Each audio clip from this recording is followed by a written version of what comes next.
we've seen quite a clear trend now from the earnings already posted to some of EMEA's big refiners of a sharp drop off on the second quarter.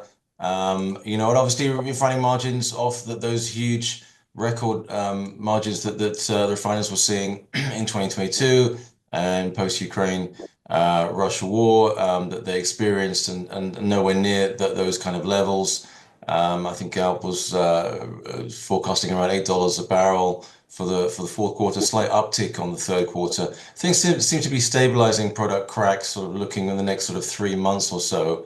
A fair amount of weakness on the gasoline. Diesel seems fairly steady. But there's lots of, sort of near-term question marks, and obviously it always depends where you are in the world. In our part of the world that we're looking at EMEA, very much the market is focused on the ramp up of Nigeria's Dangote refinery, Africa's biggest now, that's brought its gasoline production trains online, and that's starting to have an impact on trade flows in and out of Nigeria. One of the biggest fuel consumers there in Africa, and it's already having an impact on some of those margins and trade flows and that were used to be flowing inward and now flowing outward from Nigeria. So overall, sort of a muted picture, but an expectation of a little bit of a pickup in margins, I think, for our part of the world at least.